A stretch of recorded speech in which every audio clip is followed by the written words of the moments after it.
Hey, what's going on? Welcome in. It's the John Cast podcast. Thanks for listening to this podcast, sharing this podcast, following this podcast, all the good things you do with podcasts. Share it with your friends.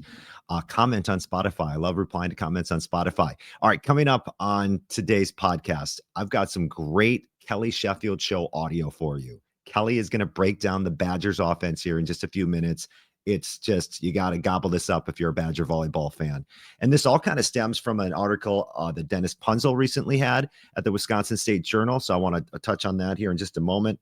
I did want to get out a couple sports takes, and we got Tosia Serafinowska and Addy Horner coming up on this podcast too. Okay, but first, let me get some non-volleyball takes out of the way real quick because I do want to focus a little bit more in on volleyball. Packers, congratulations. You're the best team in the NFC North right now. Let's see in 2, 3, 4, 5 games if that's still the case, but by far it's the Packers. And what's funny is it's the Lions second, the team that they've beaten already. I would say the Vikings are third and the Bears are last. Okay, there's my NFL thought. I also fell for AI. I fell for an AI video. Obviously, this is going to happen to everybody. It's going to be more prevalent as the years go on. In fact, it's kind of scary because there are certain things you don't want to fall for with AI. But I fell for silly AI one. If you guys have seen the Giants, I think the Giants Cowboys game last week, and Giants scored late, and one of the backup quarterbacks escapes my mind right now, goes up to Jameis Winston and like gives him a W like this if you're watching on Spotify, and like puts it near his mouth.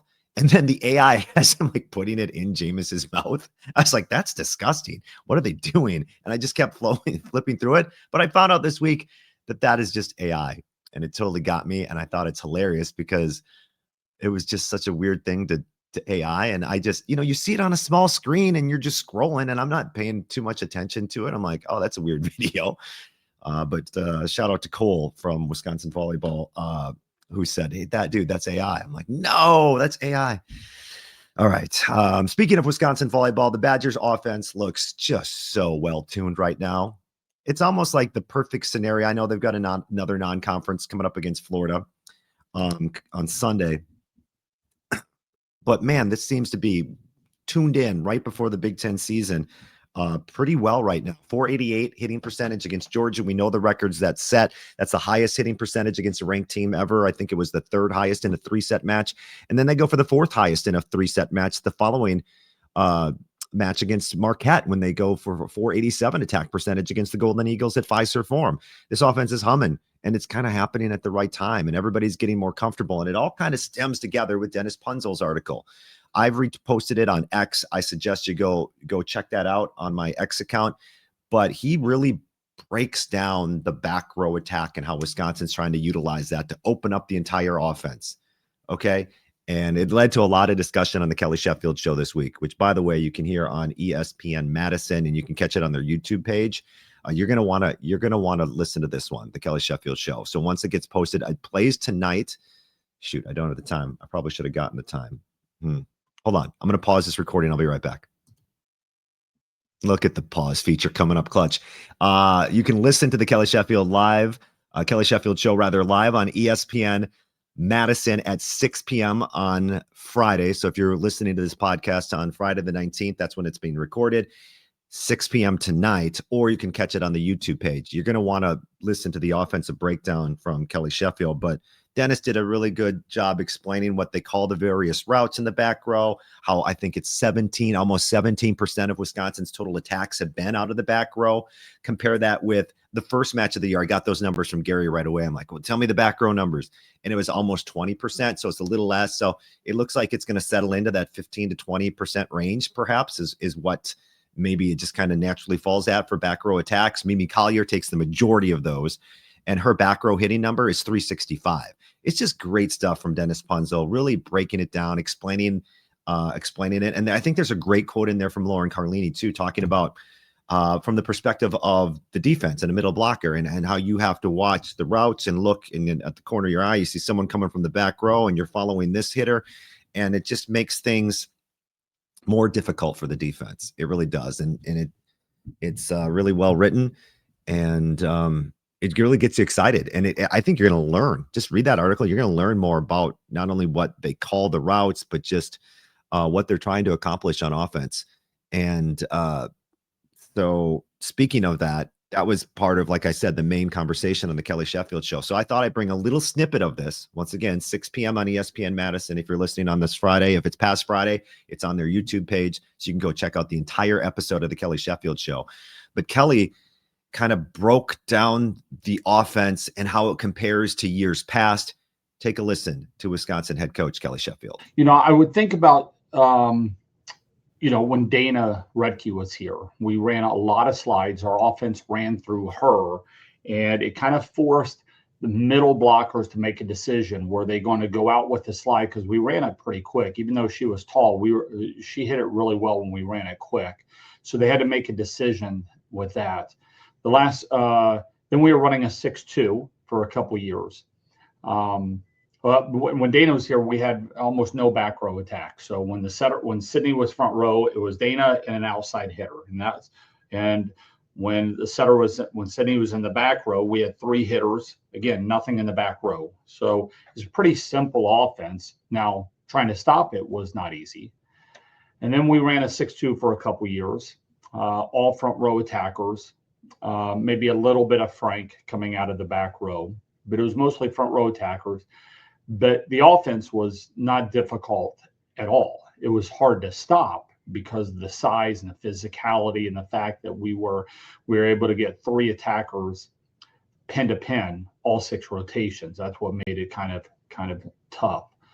Right now, this offense is more layered. It's a layer front row and a back row layers, and you've got some different things that are happening. You've got some overloads and some isolations.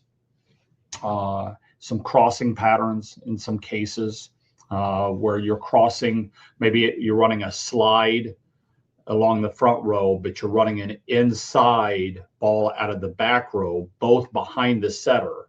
Well, that's a crossing pattern that is happening but you got a front row layer and a back row layer that is doing that. So we're doing some of those things. We're doing some things where we're running a back row attack off of a quick hitter. And it can go either way. You have your quick hitter coming here and then running a straight in the middle of the net, and then you're running a back row off of her left shoulder, trying to get that into the one zone. You've got like the setter back there, or trying to get the block to move one way, and then you're attacking another way from the back row. So I know they were talking on the broadcast about Marquette they were hoping for us to be able to set our middles a little bit more. And I just don't look at it that way. Our middles are really good, but I look at it as more of the middle third of the court rather than the middle blocker. And so the middle third could also be a back row. And so you could sit there and say, well, wait a minute. Mimi and Grace are getting a lot of sets, and maybe some people think too many sets. And I would say, well, they're getting quite a bit of sets, but some of it is in the middle third of the court, which you just rarely see in the women's game from an outside attacker. So it looks like we are setting them quite a bit, but where we're setting them really matters. If you're setting all of them in the front row on the left, then yeah, you're probably leaning on that position a little bit too much.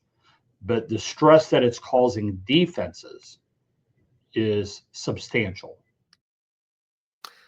I like that end right there. The stress that it's causing defenses is substantial. 488 against Georgia Tech, 487 against Marquette. And I think that's the key, right? The stress that you're putting on the opponent offensively, combined with the stress you're putting on the opponent by these dynamic servers that the Badgers have. It's I said at the start of this year, I really like this team. Obviously through the first 6-7 matches, I really like this team too. Now, if you have an opportunity to watch this podcast on Spotify, or if you catch the Kelly Sheffield show on the YouTube channel for ESPN Madison, I would recommend watching that clip, because in it, Kelly starts to use his hands describing all these different options. When he's talking about what they can do out of the back row, he uses his hands really well to help illustrate that. So if you're listening to this, to YouTube and watch the Kelly Sheffield show. Or if you're listening on Spotify, just, do your Spotify thing where you bring it back up and you can watch the video. So I think you should watch Kelly's hands. One note, I got a couple of player interviews in case you missed it from the radio broadcast I want to bring you. But one note about the match on Sunday against Florida. It's a blackout, okay? The Badgers will be wearing black jerseys. But it's not, I shouldn't say it's a blackout. It's a blackout for the players. It's not a blackout for the fans. That's what I'm trying to say. The team will be wearing black jerseys, but it's not officially a blackout for the crowd, okay? I hope I clearly stated that now. Now, me personally, I'm going to wear black. I'm going to try to wear some black and kind of match the vibe going at the Kohl Center. You can wear red, you can wear white, you can wear gray, you can wear whatever color you want. Not an official blackout. It's just dark mode with those jerseys for Wisconsin. Had some people ask and kind of wonder about that. So just trying to get the word out. But me personally, I think I'm going to be wearing some black on Sunday. Yeah, I like that. All right. Time for some player interviews in case you missed it. Let's see here. Who's our first interview? Earlier this year, a couple of matches ago, I talked at Georgia Tech. I had a chance to talk with middle blocker Tosia Serafinowska, and here's that conversation in case you missed it. So how do you feel the team's playing after the first 5 matches of the season, 4-1 record so far? I would say that we have a lot of new faces in our team, but our team chemistry is getting really good. It's very special. Everybody keeps pushing each other hard on practices. And I feel it looks powerful. What did it mean for you personally to get into that Chicago State match the other day and get 4 kills? I mean, I was very happy that I get the chance, and that it ended up this way because I don't get a lot of chances. So I was very happy that I could use the chance that I got. So yeah. You had, I believe, your brother and sister come to visit, I think it was last month. What was it like for you to have them in Madison and be able to hang out? Oh, that was really cool. So both my older sister and my younger brother came here, and just being able to show them around the facilities. My brother have never been in States before, so to see all of it, how it works, how I practice every day. They got to see the practices. They got to see some exhibition games. So experiencing that and meeting the team, the coaches, it was very fun to have them, and it wasn't boring at all. Every day we were doing something fun. So yeah, that was great. Talking with Tosia Serafinowska. So when did you start playing volleyball? What age were you, and why did you pick up volleyball? So I started playing volleyball, I think I was around 7 years old. And for me, volleyball, it wasn't a love from the first sight. Basically, my older sister played volleyball before me, and so I was following her footsteps, and I started playing volleyball because of her. And then with the time, I started to fall in love with volleyball, but at the beginning, I had to practice with her age category group, which is like 4 years older than me. So at first, it was very tough being the youngest, but then I guess, I don't know, it just kept going, and I started to fall in love in it. Yeah, I was going to just ask next, what do you love most about volleyball? I love competing. I love the feeling of improvement. I love the feeling of progress. That's very satisfying. And I love the emotions and, I don't know, the playing in front of big crowds. Outside of volleyball, when you're not practicing or competing, what do you like to do? I like to bake. I enjoy my alone time very often. You can find me reading books or watching series with my roommate Una in our apartment. That's recently been the big part of our daily routine. And yeah, I love taking naps. Yeah. Thanks. Thank you. That is Tosia Serafinowska. She said that she was going to make me, or at least bake me, one of the treats that she really likes to bake after we got done with that interview. So I'll be waiting for that. So we'll see if that happens. Then before the match against Marquette at Fiserv Forum, I was able to have a short conversation. We actually walked from the hallways of Fiserv Forum out into the street and conducted this interview. So I don't know, listen for background noise. But Addy Horner, Badgers freshman setter / right side, she was kind enough to talk for the pre-match show against Marquette, and here's that conversation. So what's it been like for you in your first season of college volleyball? Yeah, it's been awesome. Honestly, pretty hard to put it into words. Being surrounded by really cool people and awesome coaching staffs, I think I've just learned a ton, trying to be like a sponge and just take all the information in as I can. What was it about Wisconsin that made you want to commit to this program? Yeah, so obviously the winning history, great coaching staff, and then just a long line of history of very good setters. Example, our coach Lauren Carlini, we've just produced a ton of really good setters to learn from. Pretty cool that you guys have been able to play in such big environments, including tonight at Fiserv Forum. What's that like for you to be able to play in some of these basketball arenas? Yeah, it's unreal. It's a super unique opportunity. I think just as the sport has grown, it's become a little bit more popular, but still super unique. So just really grateful for every opportunity that we get to do something like this. Just before the game, looking around and seeing the crowd has been really, really cool. You know, Kelly was talking to the team just about the amount of people that even you, as a freshman, had played in front of, how many crowds of 10,000 more. And he had mentioned that Lauren Carlini in her illustrious career had played in front of 2 crowds of 10,000 or more in her freshman season. Do you reflect on that and just think about just how much the game has grown and how you're a part of this? Yeah, it's awesome to be a part of. I think just how much it's grown and how much it's growing right in front of our eyes, just taking a step back and being able to realize that is super cool. How much we are a part of the growth, too, is an awesome thing. Talking with Addy Horner. Okay, I'm going to do some rapid fire stuff. You can answer as long as you want the answer to be. There was some singing on the way back from dinner last night on the bus. So who is the team's best singer? It's got to be Addy Horner. Really? It's got to be, yeah. Is this where I ask you to sing, or are you not going to do that? Maybe next time. Next time. Okay, who's the team's worst singer then? I think the worst singer is Anaya Warren. She's not around. That's good. Who's your favorite athlete? Probably Michael Jordan. Really? Why is that? From Chicago, just a super great athlete. I grew up watching him. What is your favorite part about Madison, the city? I like the culture. It feels a lot like my hometown.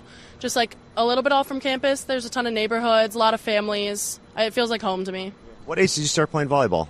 I started playing when I was 6. Okay. Why so young? My mom played and my sister played. So my mom played at North Park University and then my sister played at Carthage. So growing up watching them. I like to ask this question to different players. What kind of advice would you give to someone who's getting into the game right now?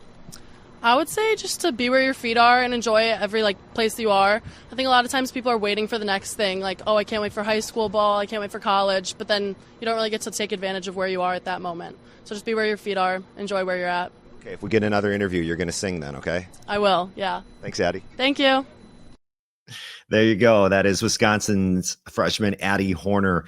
I want to hear her sing. So if we get another interview with Addy, I think we got to make her sing. We'll see if I remember. My memory isn't the best. Hey, future episodes of the Johncast podcast. By the way, David had a comment on Spotify. Really liked the Gary White episode 130, season 4, episode 3, if that helps. He also adds, would love more detailed discussions with the assistant coaches to learn how they view the game and the responsibilities. Love it. Great idea. In fact, one of those assistant coaches was a former setter, Lauren Carlini.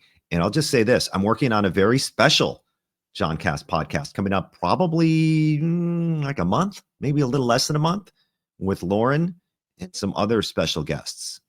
Kind of have like a round table. I'm not sure. I'm still the idea is still kind of being melded together, if that makes sense. But stay tuned. I think it's going to be really, really cool. And I think it's going to be really, really well done. So yes, David, at least one assistant we're working on with Lauren Carlini, and that's all I'm going to say, because I don't want to say too much and then have it all fall apart. And then everybody go, hey, what happened to that thing you're going to do? And I go, well, it didn't work. But I do think it's going to work. Fingers crossed. All right. So thanks to Kelly Sheffield. Once again, the Kelly Sheffield Show on the ESPN Madison YouTube channel. So go check it out there. Thanks to Tosia. Thanks to Addy. Thanks to Kelly. And thanks to you for for listening to this edition of the Johncast podcast. Keep those comments, replies on Spotify. I'll reply to those on Spotify. Keep those comments coming. Also, just share this with a friend, like, subscribe, all the fun things. I got my NIL. Just saying. All right. Thanks for listening to this edition of the Johncast podcast. Goodbye.